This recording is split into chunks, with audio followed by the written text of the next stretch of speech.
नगरीय विकास एवं आवास मंत्री कैलाश विजयवर्गीय ने सरकार के 2 साल पूरे होने पर भविष्य की शहरी रणनीति का रोड मैप पेश किया।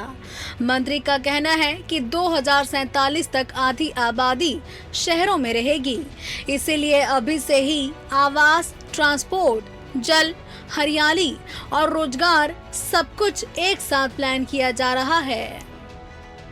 अभी सारे एरिया का ट्रांसपोर्टेशन, इस सारे एरिया का कॉलोनाइजेशन, इस सारे एरिया का रोड इंफ्रास्ट्रक्चर, इस पूरे क्षेत्र के अंदर इंडस्ट्रियलाइजेशन, इस पूरे एरिया में ग्रीन एरिया,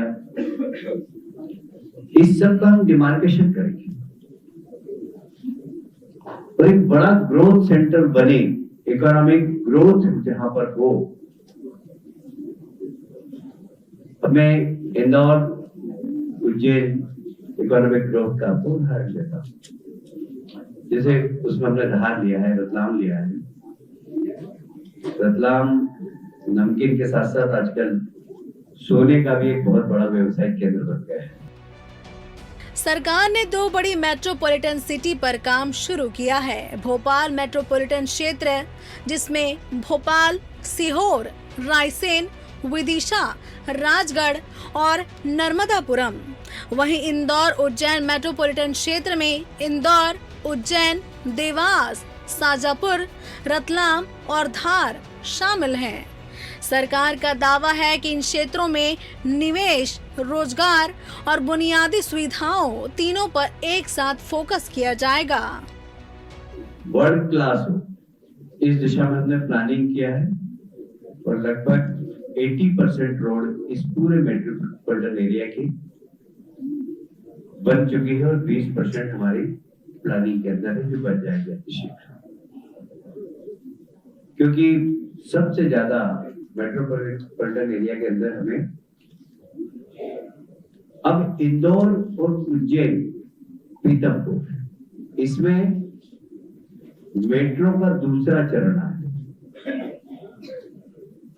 इसका सर्वे हो गया है। 2 मेट्रोपॉलिटन सिटी, निवेश, रोजगार पर फोकस, ट्रांसपोर्ट और housing plan, regional development model. पर्यावरण को लेकर भी बड़े दावे किए गए। सरकार का कहना है कि नर्मदा किनारे बसे शहरों का दूषित पानी नदी में जाने से रोका जाएगा।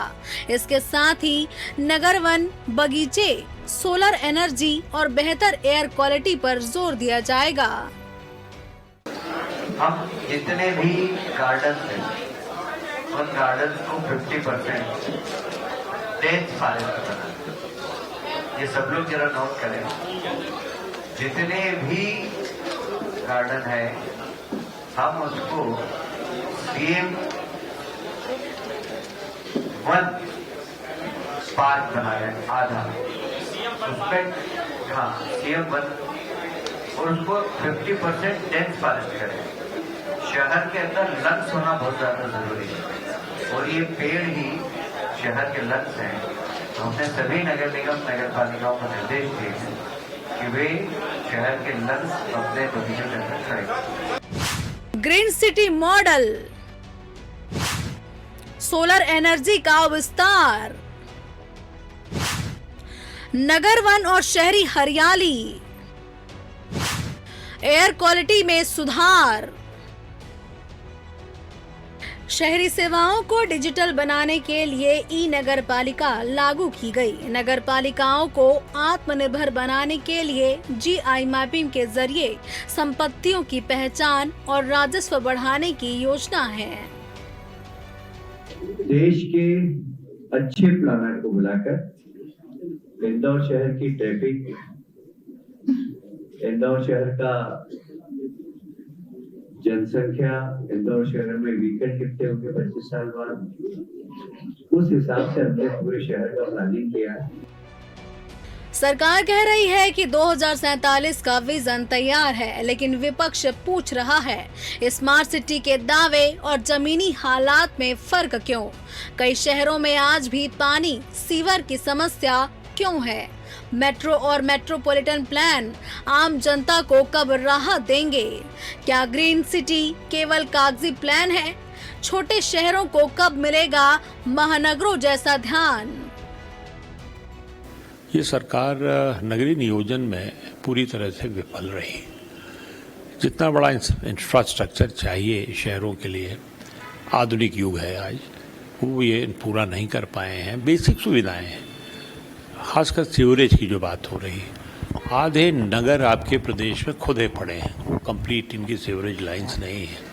पर्यावरण की सुधार की दिशा में अब नर्मदा हमारी जीवन रेखा है मध्य प्रदेश की, और सब नर्मदा मैया की जय के नारे ये लोग लगाते हैं, भारतीय जनता पार्टी के लोग। लेकिन नर्मदा नदी का मैं समझता हूँ अगर यही हाल रखा इन लोगों ने और किया और आगे कुछ नहीं किया। तो अब सवाल साफ है, क्या मध्य प्रदेश का अर्बन विजन 2047 वाकई आने वाले समय में शहरों की तस्वीर बदलेगा, या फिर विजन और जमीनी के बीच अब भी एक लंबा फासला बाकी है? Bureau report, TV 24 news, Bhopal.